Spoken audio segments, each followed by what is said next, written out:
Mr. Suleiman Abdukwari is still with us in the studio. He is the current Commissioner for Finance in Kaduna State. Well, let's bring over to Lagos now and take questions from my colleagues there.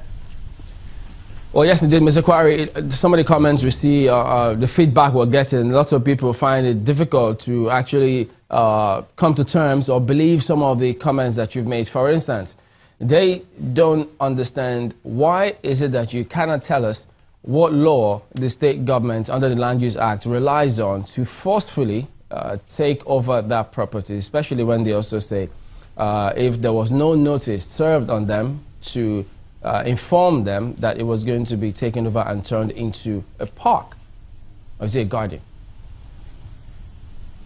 Well, thank you. I had earlier explained that we relied on the laws setting up the institution, Kaduna Geographic Information Service, and we made sure that they observed due diligence in the handling of this particular matter.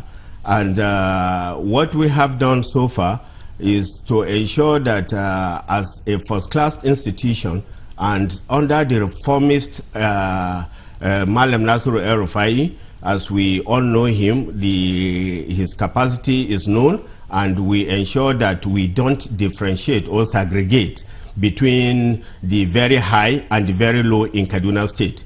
It does not matter who has faulted the law, and the issue of that fault has to be addressed. Whoever has breached the law, the issue has to be addressed. And I also mentioned that the proper service was done first to the former the owner of the former property, the former owner of the property. It was done in his Inuawada Road house. That is his personal house. And also a notice was sent to the same property in question. And this was done via post. And also it was placed there, and also it was done, a third one was sent via post. And so this has satisfied government that due diligence was indeed observed before this was done. You know, looking at this image that we just saw now, the reason why some are even miffed about that is because look at the Nigerian flag. I mean, if it was done in good faith, they would have just taken care at least to honor the flag of the country and put it out before that demolition went in, but that didn't clearly happen. And then secondly, while we're waiting Senator Sani to join us and speak on this matter, how much are we even talking about that they're owing in the first instance? Well, what we have been briefed is that they are owing 8 years charges that have not been paid.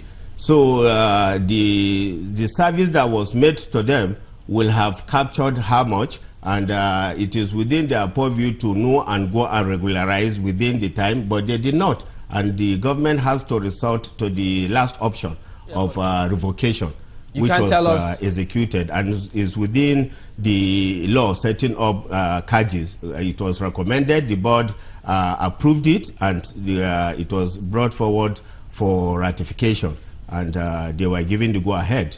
In other words, you can't tell us how much they're owing? No, I'm not in a position to do that, but they know.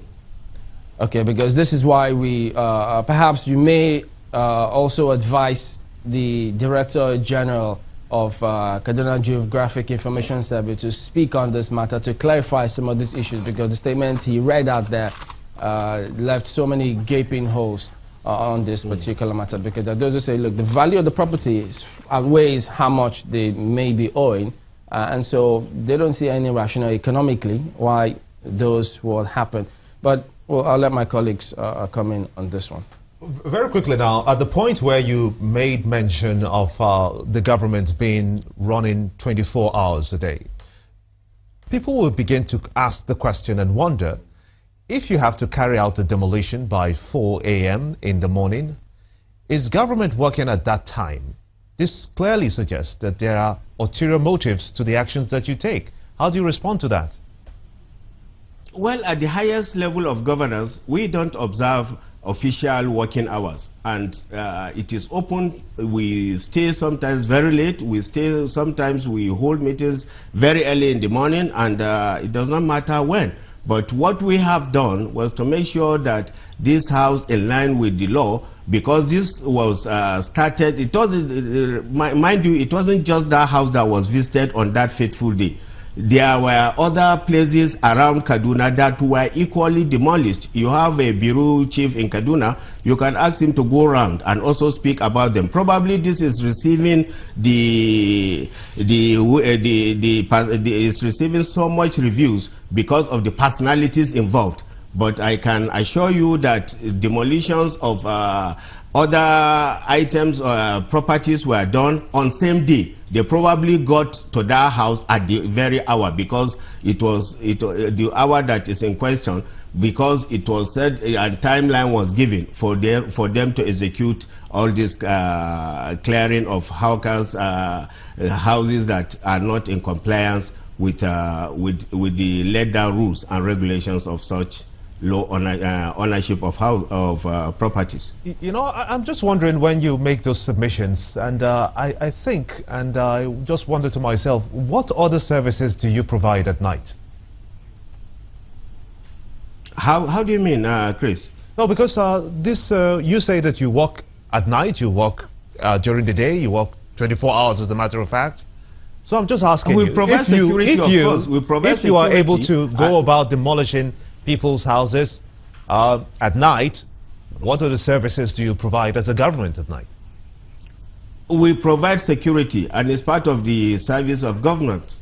And the governor personally sometimes goes around to see that everyone is at peace. When you are in governance, while others are sleeping, you are awake to make sure that everything is done, and that is what you have sworn to make sure that you provide protection.